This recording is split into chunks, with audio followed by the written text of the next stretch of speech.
Will you welcome to the stage, ladies and gentlemen, Martin Hughes. Where's Martin? Coming up front here.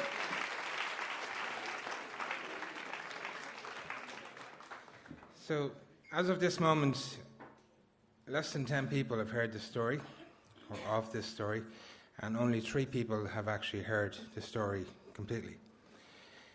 The reason I'm telling it tonight is it fits with the theme, basically. And no one has ever saved me.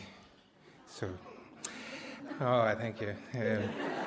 So of the many jobs I've had over the years, about 10 years ago I did a brief stint as a taxi driver.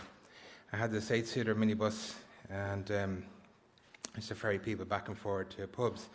And I was doing that very thing one night in November. There was snow on the ground, frosty, white stuff everywhere, and I had a bunch of girls in the car. And I was dropping them off to a housing estate in Lusk called Orland Park. And on the way into the estate, I noticed a car parked on the side of the road with the engine running.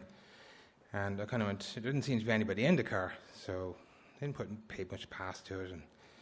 And I might lighten this story a little bit, because it is a serious story, but I think we have enough sad and serious stuff in our lives, so there might be some light ads in here somewhere as well. So anyway, I dropped the girls off. It took a few minutes because they were like, "Oh my God, you're so handsome," and I was like, "Oh God." I'm old enough to be your cousin, older cousin. And on the way back out, the car was still there and the engine was running. You can see the fumes, in the winter time, you can see the fumes coming up and so on. So I pulled up beside the car to have a look, and I noticed a hose in the exhaust pipe.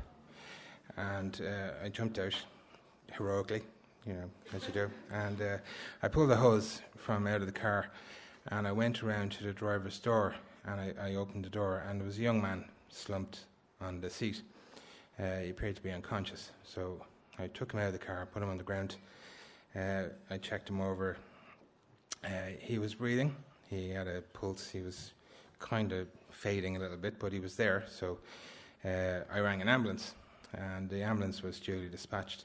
And I waited with the young man. He was only like 20, just a baby, And I noticed his phone on the ground, and he had the beginnings of a text message to his dad.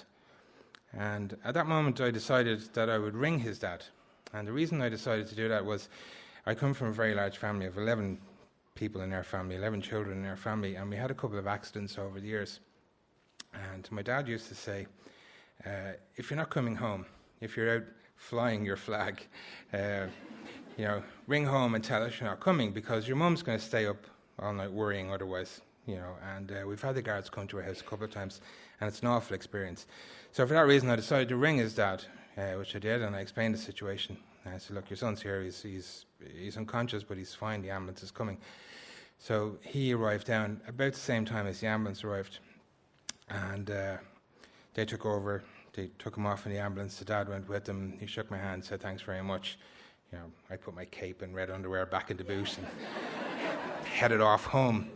I wasn't actually the better for it, so I kind of went home. I sort of had enough now. That's enough for anyone to see for one evening. So the next afternoon, the dad rang me, and he said the young man has woken, and he's fine, and they're going to keep him overnight again for observation and stuff.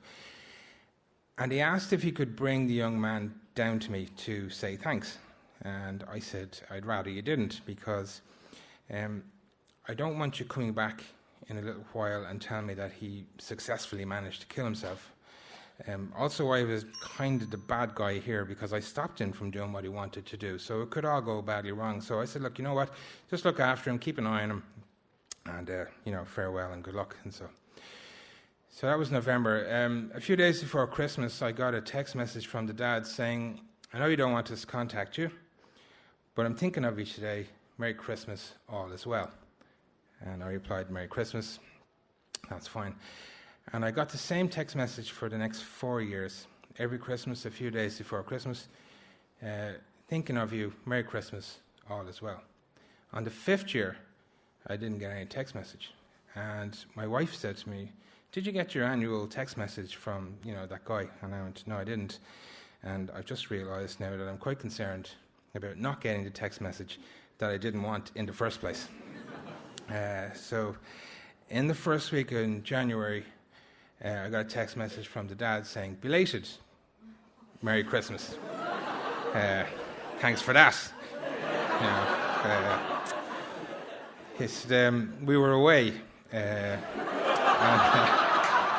So we were away in Spain because the young man had gotten engaged. And they decided to go on a family holiday in Spain.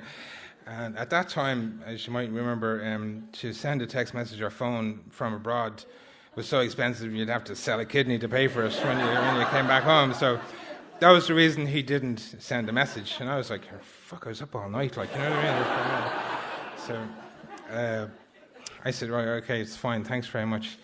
I'm glad everything's okay. So every year since that, I get a text message a few days before Christmas from the dad saying, thinking of you today, Merry Christmas, all is well.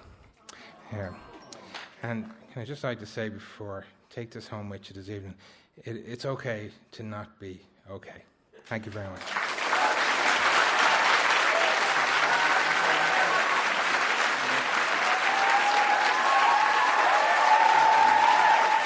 Martin Hughes, ladies and gentlemen.